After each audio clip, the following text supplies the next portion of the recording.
Welcome to Accelerated. I'm your host, Vitaly Golub. On this season of the podcast, we're hearing from some of the global leaders in everything electric and autonomous, moving us quickly into the future. Now, this is an episode I'm particularly excited to share with you because I reconnected with none other than Mate Rimac, the 33-year-old Croatian founder and CEO of his namesake company Rimac, maker of the world's fastest car. I've had the pleasure to know Mate for almost a decade. I advised the company for several years and helped raise its first substantial financing round. And I have to tell you, it's been fun to watch Rimac grow into its industry-dominating role in high-performance EV technology. In July, Rimac and their investors Porsche announced that the Volkswagen Group will be moving the 112-year-old legendary Bugatti brand into a new joint venture ran by Mate. This was an absolute earthquake in the automotive industry.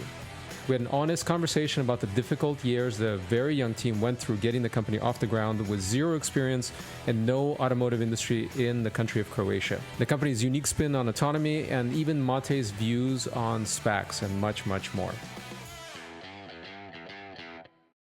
Welcome, Mate. Thanks for making the time. I know you've been an extraordinarily busy person this year with all the news. Congrats on that. It's been breathtaking to watch the rise, and I never had any doubts, but I'm sure it's been quite difficult at times. We've known each other since that red Concept 1. 9 years ago, almost exactly. I think that was September of 2012 when we first met, when we brought that group over. It's been some time, and we've had some adventures since. So, very, very great to watch you, and congrats on the new announcement. We'll talk about that in a second, as far as Bugatti and everything else. But congrats on your wedding as well. We're both married to Kate's, so we'll start there. So, I always like to start at the beginning to give some context to people that are listening, trying to get inspired. Is talk a little bit about how you grew up. Because you were born, you moved around, and it wasn't quite as nice of a place to grow up in Croatia and the whole region when you were growing up in the 90s. Yeah, I think it's what you are used to. I didn't know better, so it was a good childhood in the end. But if you look at it like when you tell the story, it sounds like like a huge drama, but it didn't feel that way. So basically, I was born in what is today Bosnia. At that time, it was Yugoslavia. And Bosnia today is the poorest country in Europe, and where I'm from is like the, let's say, least developed part of Bosnia. So it was really like, even when you go there today, it feels like a developed country like 3 decades ago, or maybe even longer, like 5 decades ago. So at that time, there was barely any roads, no cars, electricity was not really in every home. People are living off, farming, this kind of stuff. And then when I was 3 years old, the war started and my parents decided to move to Germany. Kind of more, I would say, as economic refugees than really war refugees, although the village where I'm from was hit. And I spent 10 years there. And, my parents tell me stories that I was already, as a baby, crazy about cars. They don't have, like, my parents have nothing to do with cars, but for some reason I was just crazy about it all my life. And not having cars around me in Bosnia, every car I would just go crazy when I would see it. And then coming to Germany, all of a sudden you have a bunch of cars and lots of beautiful cars. So that's, some memory that I still remember. And then 10 years later, we moved back to Croatia, which wasn't easy as well. Yeah, I mean, that's quite an adventure. My family also went through, we were refugees from Soviet Union at that point to the US. So we share that similar story. And I know it's a really difficult thing that some people go through.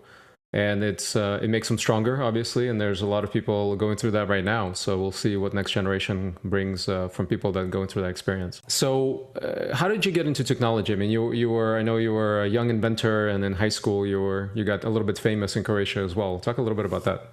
So I was just crazy about cars all my life and wanted to do anything with cars since when I was a kid. So whatever that was going to be, a driver, like a race car driver, or a designer, or an engineer, or anything like that.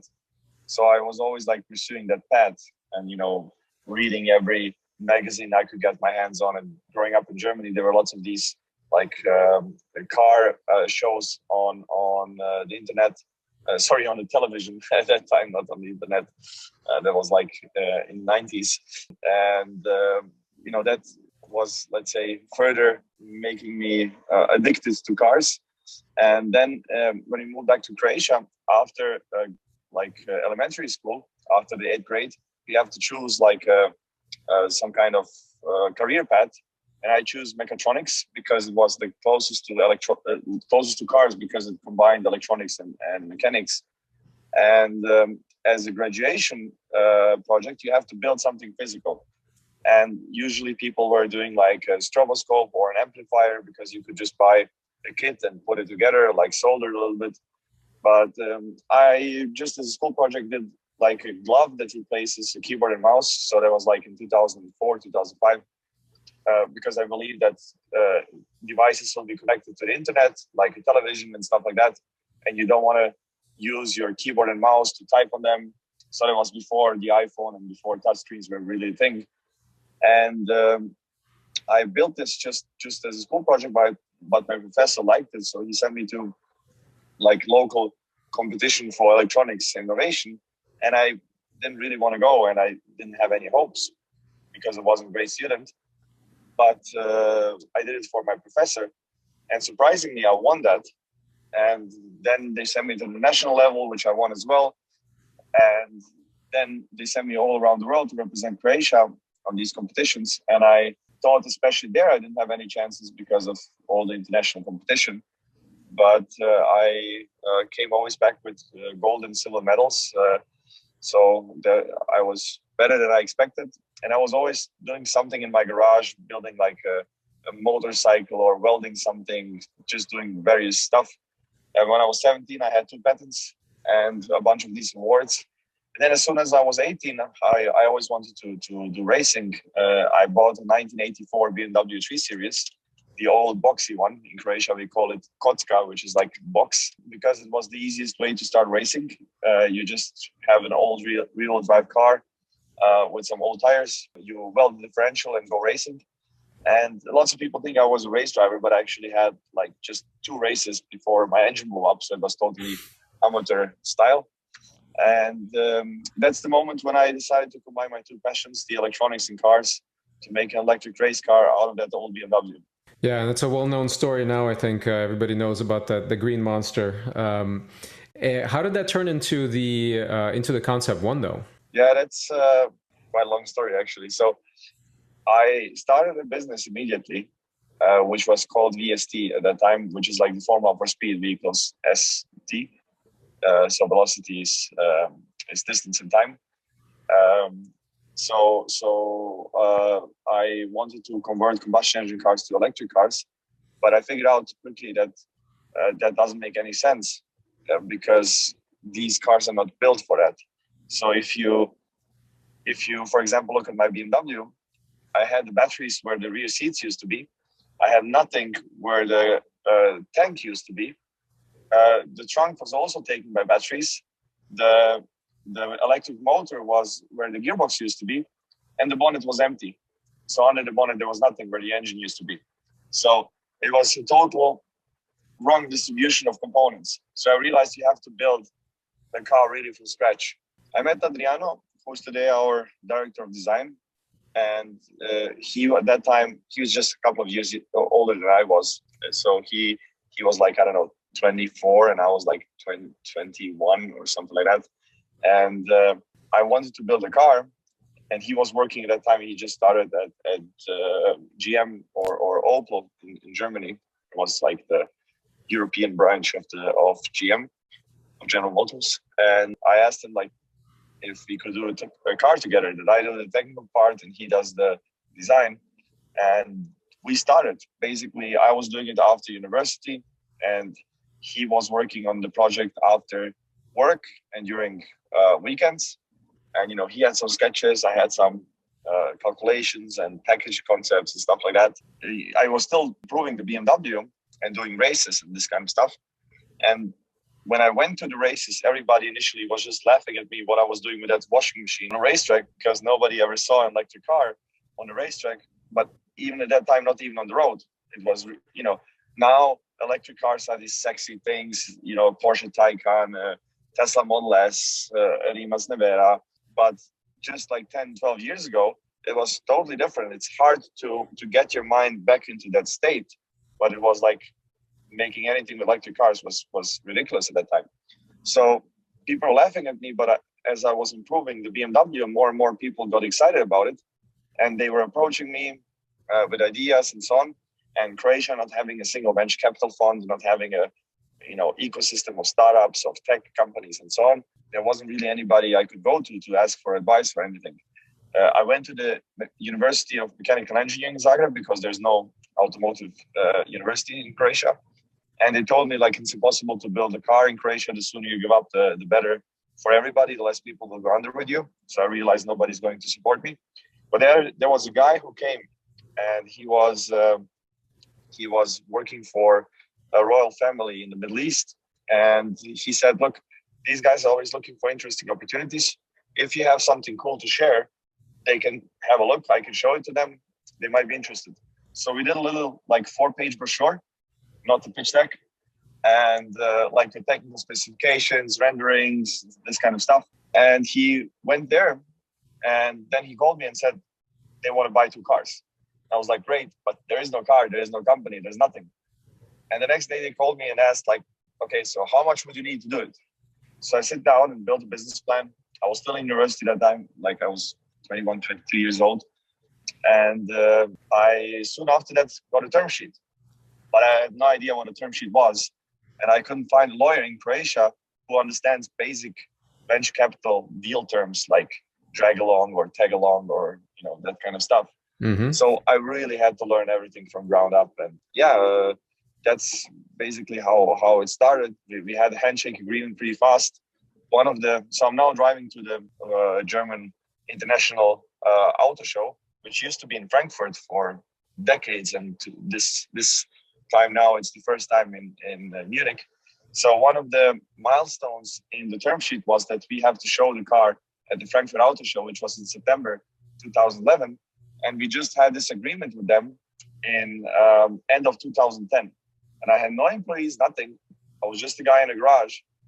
And we had 6 months, basically, or maybe 7, to build up a team, no know-how, with no experience, with very, very little money, to design and build the car to show it at the Frankfurt Auto Show, which was at that time, I guess, the second largest auto show in the world. And being in Croatia, I couldn't hire anybody with experience. So I had to find guys that were doing stuff in their garage that was remotely connected to what I was trying to do, just like on an enthusiast basis, not on a professional basis. And I had to convince their wives that it is okay for them to give up their, secure jobs to work for a 20-year-old guy with some Arab investors. And that's what they did. So I hired the first 3 guys in April 2011. I rented a building. And we started with no experience, nothing. And we had 5 months now to build a car. And then the investors pulled out, basically. They knew I was already with the back against the wall because they were dragging it along. I already rented the place. I already hired the people. I couldn't pay them. It was terrible from the beginning. And then they were like, yeah, we don't want to do this in Croatia. If you want to do this and want to get our money, you have to move to the Middle East. And I was like, this is hard enough to do in Croatia. I don't want to do this in the middle of the desert. Plus, I had a patriotic drive that I wanted to prove that it's possible to do this in Croatia and to build a Croatian car. So I said no. And that's how the hardest 12 years of my life started. So you're saying it was all easy and smooth from the beginning, right? Yes, like butter, Like butter. Like every other startup, overnight success. Now, I wanted to go back for a second. I know, well, at least you were before, you were vegetarian or even vegan.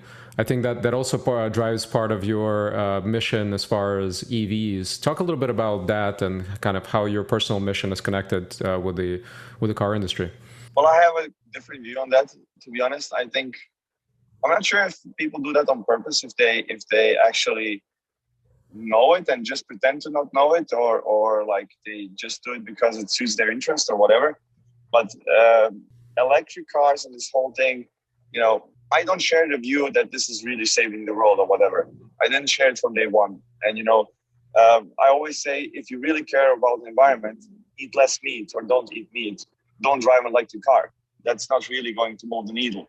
And that's coming from somebody who is totally vested in the interest of electric cars. I'm living from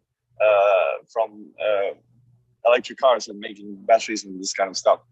Don't get me wrong, it's the right thing to do because very simple. Combustion engine has 25-30% efficiency. Electric motor has 90% efficiency. End of discussion. You can generate electricity in many ways, but there's only one way to make fuel for now. Okay, there's now synthetic fuels also coming. But so absolutely it's the right thing to do. But if you look at 2020 and the biggest catastrophe in our lifetimes, I hope, where the whole world basically stopped. And all ground transport, like 70% of it was reduced in 2020. All air transport basically was totally grounded. So, I don't know, traffic probably fell by at least 50%, global traffic, but probably like 70% in that year. And you know how much emissions have reduced in that year? 5%. Currently, electric cars are 2% of the global market. And we are all, as a society, investing billions and billions, and the smartest people and the smartest minds in the world to convert this biggest industry in the world to electrification and building all of these, supply chains and mining and all that stuff to enable that. While there's much easier levers like eating less meat, I think, it's a much easier way to save emissions. Plus, on the other hand, it's also something that can be done immediately. Like now you have 2% of new cars sold being electric. How long will it take to replace the 1 billion cars in the world that are now fossil fueled? And when will it have an impact like COVID had on emissions, which was just a little dent in the end? 5% isn't that much with all the drama we had last year. So I'm much more concerned about other things like biodiversity and how much of the biomass of the planet is actually connected to humanity, like people and our animals, like domesticated animals, like pigs and farm animals. They are like 90% of the life biomass on like if you disregard like bacteria and insects. While just 100 years ago that ratio was pretty much reversed. And I think I pretty much am more scared of that kind of stuff. Yeah, I mean that you're absolutely right. I've looked at it as well. I think cattle production would be number 3 nation in emissions, behind U.S. and China as far as emissions. Period. Just cattle production itself, let alone everything else. So, very important mission. I think people lose sight of that, but it's a good reminder.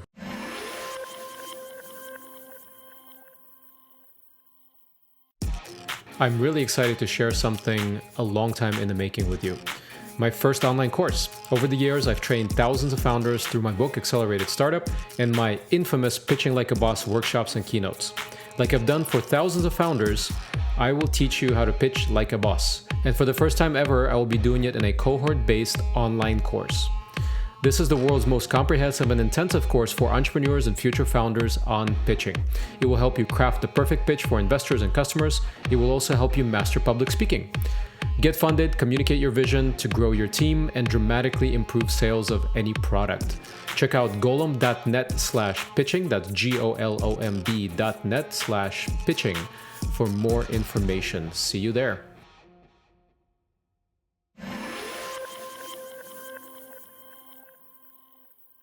Going back to the company itself, when did you feel that finally you had a breakthrough and that things were getting a little bit easier? Or have you had that yet? Yeah, actually, there were, I would say, 2 steps to that. Like the first step was when the first big investors joined. And before that, I mean, it's very hard to understand which kind of situation you were when you are like for almost 10 years struggling for survival every day. Like you don't know if the company will exist tomorrow. You are constantly getting bombarded by people who you are maybe late paying or didn't pay on time, which is a terrible situation. Not salaries, but like suppliers or rent or whatever. That was the hardest thing for me.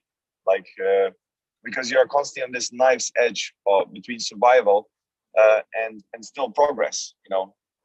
That's difficult to do. And I'm a risk taker, so sometimes you take a little bit more risk than you can actually handle, and then you get into difficult situations. And then finally, when we got to first serious investors behind us after a long time, and that was already like 250 employees or something like that in the company. So I was bootstrapping basically this company before that. And, not having to worry about the next salary, at least for some period, that was like, wow, it was a feeling I didn't have before. And I could focus a little bit on other things other than fundraising and just, making sure we make it to next week. So that was like step one when, Porsche and Hyundai and these guys invested. And now I have the feeling that we are on the next step, like where we have the snowball effect. Like things are just like all the hard work of the last 12 years kind of, built up into the snowball. And now the snowball is getting bigger and opportunities are coming to us. We are super sexy for employees. Investors are coming to us. Like it's all there. Like, you don't have to introduce yourself anymore. You don't have to do cold calls, cold emails, whatever. Everybody wants to meet you and they reach out to you. And, that's the difference. It's a hell of a difference. I remember our trip, the emergency trip to China back in 2016. Oh, yeah. That was one of the worst situations, actually. My worst year in my life. But there were many like that, where the company was just barely, like through the needles, made it through. Now, the Nevera, the car is very well known now. And I remember first time you and Adriano showed me those sketches, the secret sketches, a few years ago, and this Concept 2 project. But the business, everybody knows the Nevera. The company is now very mainstream as far as popularity, but the business, still most of the business is working with other OEMs. Talk a little bit about kind of some of the things that you can talk about at this point that's out there, some technology under the hood. What can you tell our audience about that? Yeah, that was also quite an interesting moment. So basically, Marco, who's sitting here next to me, is an instrumental part to that. So he's a driver now. But so when he walked into the company for the first time, that was like 8 years ago. We were like 30 people. We had some prototypes on the benches that we were doing for some car companies and so on. Like it was more like, let's say, the suppliers of the auto industry, and not like the companies, the car manufacturers themselves. So it was, let's say, the second tier. And when he came, we defined a strategy. Like, before that, I was just doing whatever came to me and whatever opportunity I could get. But then we defined a strategy that we want to be a technology supplier and develop and produce key components for the big players of the auto industry, like, I don't know, Ferrari, Porsche, Mercedes, BMW, and I was thinking to myself at that time, okay, this sounds really good, but we are 30 guys in the middle of nowhere, somewhere in Croatia, with a 20-something-year-old CEO with no experience in this. Why the hell would these guys come to us? And, lots of little steps, a million little steps to that. And then a couple of years ago at the Geneva Auto Show, you never actually realize with these micro steps that you actually came somewhere. So Marco actually said when we were there in Geneva, like, look around us. There's a bunch of cars having our technology in them, like our battery or our powertrain. Here in Geneva, like we have our car exhibited here with pretty much everything developed and made in-house. And we have all the right customers, all the big car companies, all the, management board members coming to our stand, talking about exactly the right kind of projects that we want. Like that strategy from 8 years ago that was so, let's say, incredible at that time, actually it's executed, tick in the box. We actually managed to do it.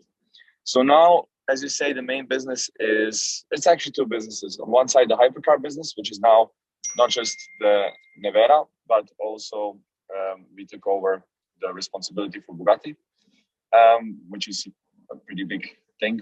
I guess we'll discuss that as well. And on the other side, developing the technology for our own hypercars, yes, but also or primarily for many other OEMs, including our shareholders, which is Porsche and Hyundai and so on. And it's basically helping them to go hybrid and electric or even hydrogen in some cases, faster and better. And also kind of to make sure that the cars they are making are fun and exciting and, not just, let's say, greenwashing, but also to help them make cars that are really cool also for people who love cars like you and me.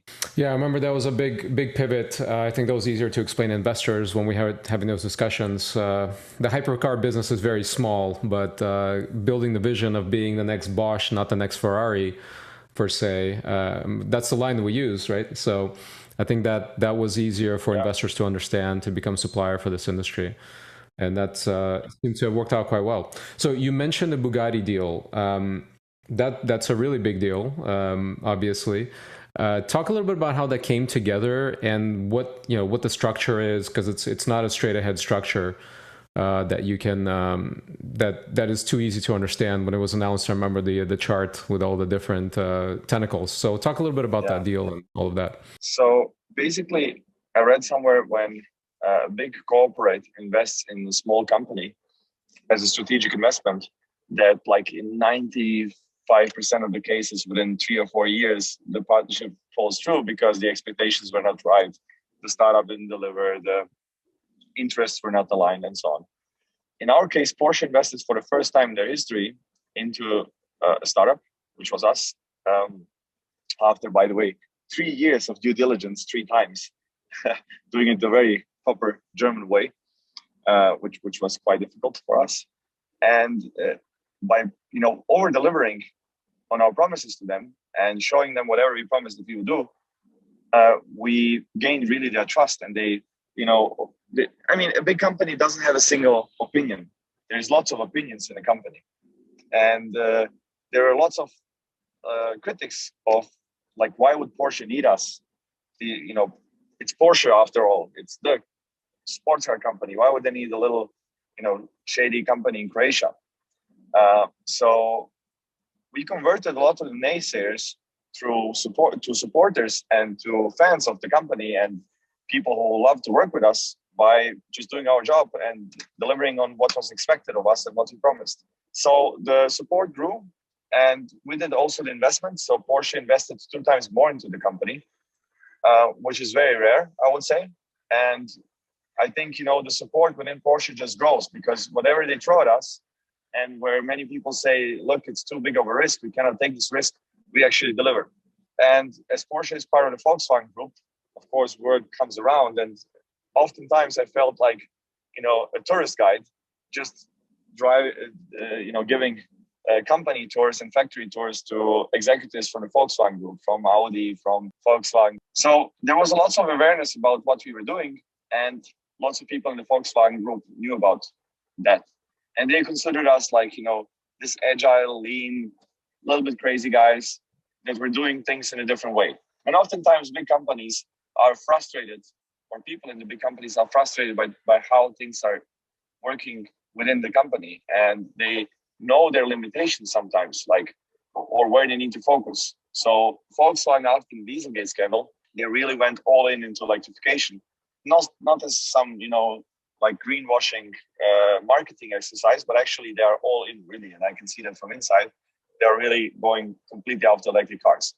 And Bugatti just doesn't fit in there with their strategy, because they don't have the technology to equip a hypercar with a powertrain. And doing it the Volkswagen way, electrification would just cost billions, electrification of Bugatti. So this was one of the rare instances where there was a win-win-win situation. Win for Volkswagen, win for Bugatti, and win for us, where it was super positive for everybody. Bugatti has a secured future, where without us, that might be questionable. Rimac has a very strong brand to, exploit our lean way of working and the technology that we have. And Volkswagen has somebody who takes care in a very entrepreneurial way about one of their key assets. And it's the first time something like that happened. And many people told me, the auto industry has changed so much. A deal like this 10 years ago would have been unimaginable, that Volkswagen, the biggest company in Europe, not car company, biggest company in Europe, which has 4 times the revenue of Croatia's GDP, decided to give one of their brands to, give, it's not a gift, but basically do the transaction where we take over the leadership for Bugatti. How it actually started, it was on a meeting where the head of strategy of the Volkswagen group called me to talk about Bugatti. I thought that he wants to talk about the project we were doing for them. We were working on a concept for an electric car. And in the middle of me presenting to him what I was doing on that project, he asked me like, what do you think about taking the company over, like Bugatti over? And I thought it was a joke and I kind of ignored it. And 3 months later, he called me and asked like, okay, Mate, so did you think about my proposal? And I was like, oh, it wasn't a joke. So that's when we basically started to work on it. And that was basically 3 years ago almost, yeah. So it took some quite a long time as well to get this deal done. It's a lot of stakeholders. It's a lot of opinions again. It's a lot of different interests. It's unions. So it's a lot of stakeholders, lots of different groups that have all their opinion and their interests and so on. And of course, it takes a lot of time. And such a big company is also very cautious about, their reputation and their every move they make, especially after the Dieselgate scandal. There is a zero risk policy in terms of, legal risks and so on. So antitrust and stuff like that has been big topics. Lots of new terms that I have learned and new things in this whole process. And it's interesting to do, such a deal with one of the biggest companies in the world. Like that's some things you can't learn anywhere, I guess. So yeah, it was an interesting journey. And like right until the end, we didn't know if it was going to go through or not. Like because there were people who were against it and people who were for it. But in the end, I think the deal just makes so much sense for everybody involved. So that anything else would have been just such a shame if it didn't go through. Well, it's fantastic. It's a earthquake in the auto industry, and looking forward to seeing the first electric Bugatti. That'll be quite a sight. Yeah, absolutely. But not. Yeah, well, there will be different things that people might not expect, but you'll see.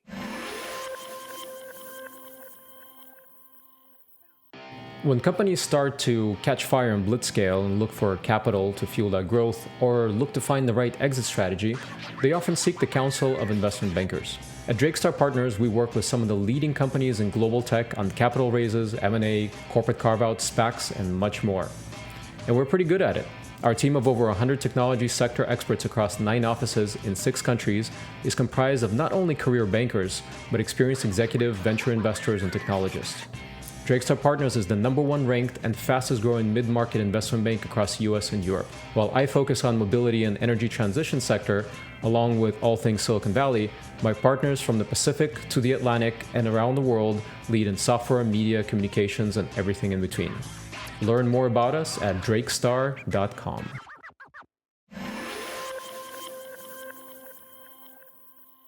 The other thing is that by my count, you and RJ Scaringe of Rivian are the 2 youngest CEOs in the auto industry, in major funded companies, and you beat them by about 5 years.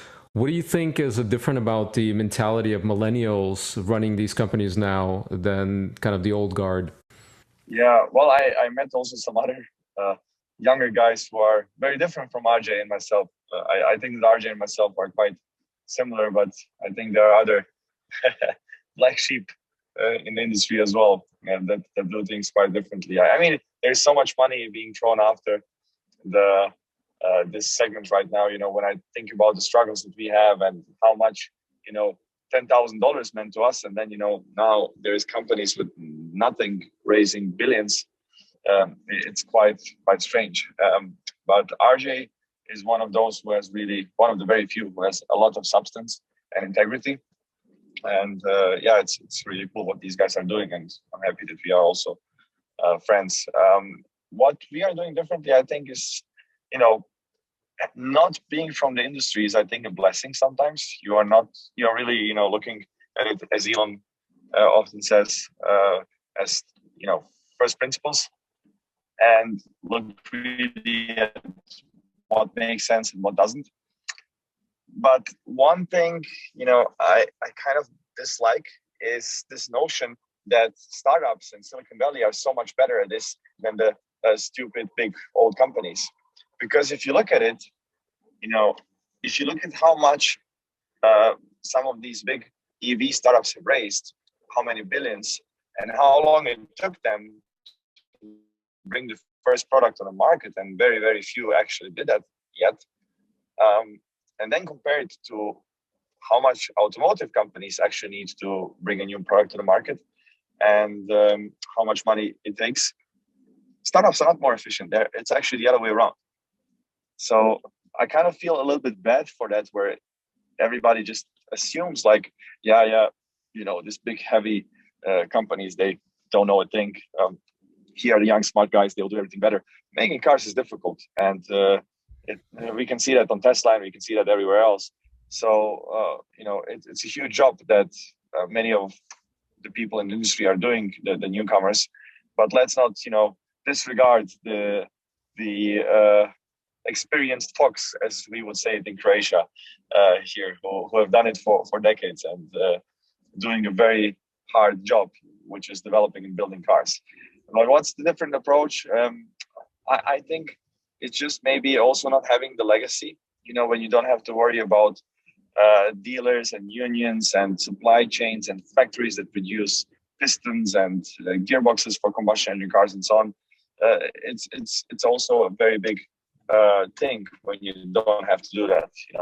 Yeah, a lot of people compare making a car to like contracting out assembly of an iPhone or another smartphone, but it's much more complex than that. And the EV is finally a no-brainer, right? Everybody's going electric. We're finally at that point where you don't really have to sell that idea. But autonomy is still a lot more fuzzy. What are your thoughts on autonomy? Yeah, I completely agree with you. Electrification is like, it's not even a discussion anymore. It's like it's the thing. There is no more. I used to have so many of these discussions. Is electric really the future? Will combustion engine cars become electric and so on? Yeah, okay, that's done. Okay, we are not talking about this anymore. And to be honest, it's really a small change. Like everybody stays in their kind of comfort zone. Everybody, like the suppliers make parts, the car companies make the cars, they sell it to the dealers sell it to the end customers. That's it. It doesn't really matter for the car company if they install an exhaust pipe from supplier A or a battery pack from supplier B, or even from the same supplier. Can also happen. So they're still in their comfort zone while feeling that everything is changing. The real big change is autonomous driving and new, actually not even autonomous driving, but more, I would say, the new mobility landscape, where people don't own cars anymore. They are just users of the service, and that's really the big change. And autonomous driving and electrification are two enablers of that. So I'm really a big, how would I say, fan of that, and I really think this will bring the change, and this will also bring the environmental change and social change to society. Just like phones, the iPhone didn't disrupt just Nokia, but actually changed our lives. It changed the way everybody of us lives their daily life. And electric cars like Tesla is now disrupting the big OEMs in the same way like the iPhone disrupted Nokia. But that's just step one. The real change to society is going to be in this new mobility, where it doesn't anymore matter how far you live from the city or from your work, because you are basically using your time productively while you are in the vehicle commuting, because you need screen time anyways to do your emails, to your stuff, to relax, to watch a movie, whatever. So once you are in that robot vehicle, you are not really caring so much anymore. If the ride takes 20 minutes or 40 minutes, you are going to be productive anyways. That changes cities, that changes real estate, that changes infrastructure. Infrastructure is going to be used much better. There will be more pedestrian zones in cities, less pollution, all that stuff. There's so many things that you cannot imagine. Just you couldn't imagine, that we would have this conversation now on the phone in 2005 or 2007 when the iPhone was announced. In the same way, you cannot really imagine how this new shift in mobility will change society. And you guys have taken a different approach to autonomy, right? You're not making a hypercar that is supposed to be fun to drive, completely autonomous. You have a track coach. You haven't talked about that feature too much publicly. I don't know, maybe there's something you can add on that, a little bit more detail on what that's going to be like. Actually, professor from Stanford told me, I think that was like in 2015, the company who doesn't have an AI team, like 3 years from now, will be like totally irrelevant, will go to oblivion. And I was thinking at that time, okay, so what could we do with autonomous driving? And we don't compete with like Waymo and these kind of guys. And I thought, we don't want to do like the same thing that these guys are doing, because there's so many billions thrown at trying to achieve the same thing, transporting from point A to point B. And there's so many companies trying to do that. And it's such a huge challenge. We don't have a chance there. Even at the time when it was very tempting and there was many companies raising lots of money and achieving huge valuations, I didn't really want to do that and get into that game. So we decided for something else, and apply it in a way where we were more home in high performance. So the idea is you might have the money to buy a sports car, but you probably don't have the skills to use it properly. And with the driver coach, you have a very high performance autonomous driving system for track use, where you go onto the track and the car can show you perfect laps around the track. And you don't have to do anything. It can show you like a Formula One driver is driving you around, show you the capabilities of your car. And then when you take over, it actually gives you instructions on how to be a better driver, how to brake better, steer better, everything about the braking points, turning points, and this kind of stuff.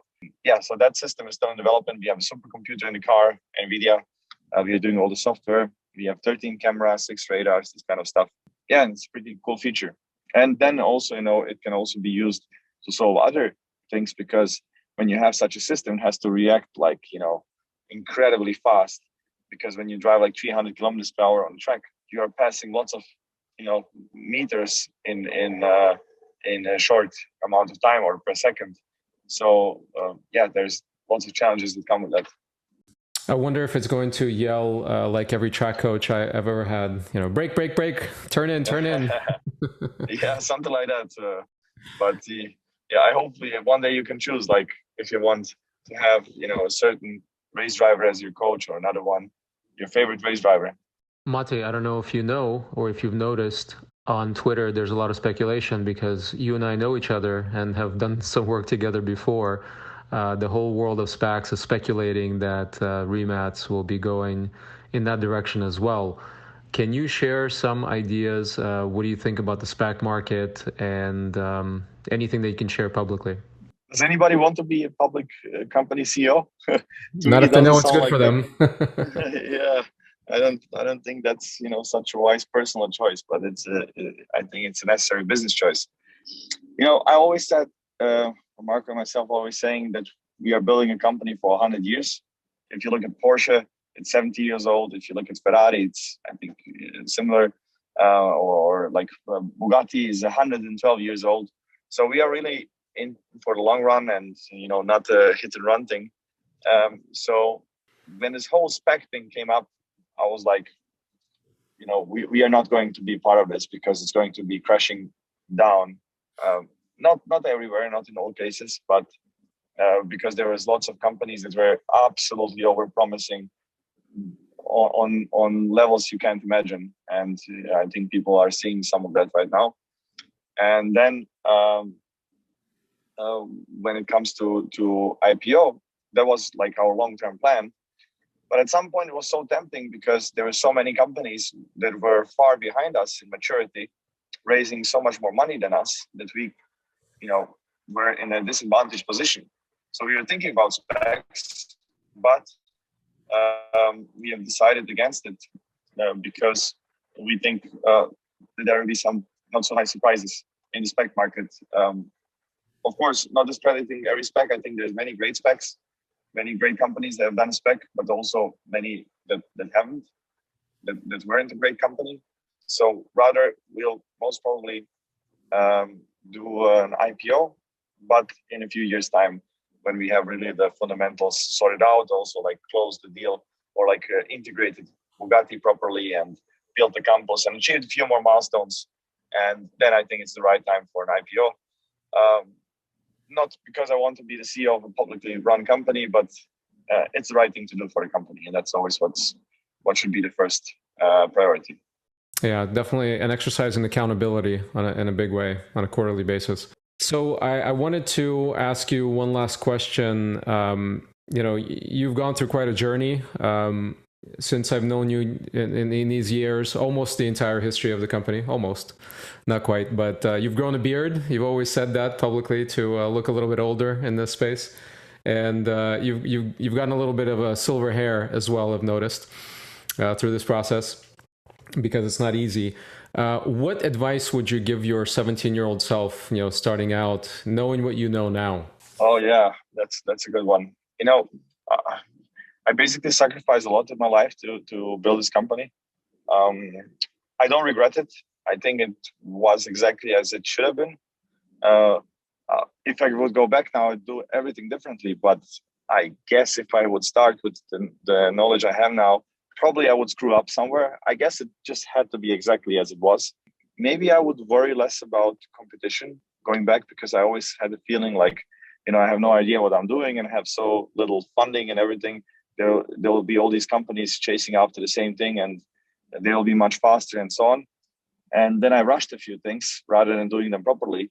So I think if I hadn't worried so much about competition, which 12 years later is still not there, by the way, so we are still the only game in town when it comes to this super high performance electrification. I think that's one of the things that I would have changed. Other than that, I don't know. Maybe I would have done it in a country where it was somewhat easier. I guess that's some of the things that I think, you just learn so much. I think every year I'm a different person, and I'm actually running a different company because of the rate of growth. So there's just so much of learning, and if I had this experience, I would do everything differently. Yeah, that's always it's always fun to look back, right? But you've got many years ahead of you. I think it's gonna be interesting to watch how the company develops, how you change. Maybe you become co-CEO of the country of Croatia, to add a few things to your plate. You certainly are quite a hero. I hope most people realize how much you're bringing to the country. We were talking about before hitting record. I just came back from sailing the islands there for a week, which is a big bucket list item for everyone. So fantastic place to do it. Anything we missed? Any last words you wanted to add that would be inspiring to other entrepreneurs? Well, I think we covered it pretty well. I just think, I think many people are saying that, but perseverance is really everything. And, most of the time, this is not a fun job. And it's like, it depends what you want to do. If you want to do this for 10, 15 years and cash out and live like a dog for 15 years and then enjoy life, that's fine. But I guess that's, people with that kind of attitude will not get far. It's a long-term game. You won't do anything in 2 or 3 years. So I think you have to be in it for the long run. And it's pretty miserable often, but also rewarding. So people have to be ready for that compromise and, live with that every day. That was our conversation with Mate Rimac, CEO of Rimac Technology and Bugatti-Rimac Cars. If you enjoyed this episode, don't forget to give us 5 stars in your favorite podcast platform and share with your friends. See you on the next one, and in the meantime, you can always find me at golem.net.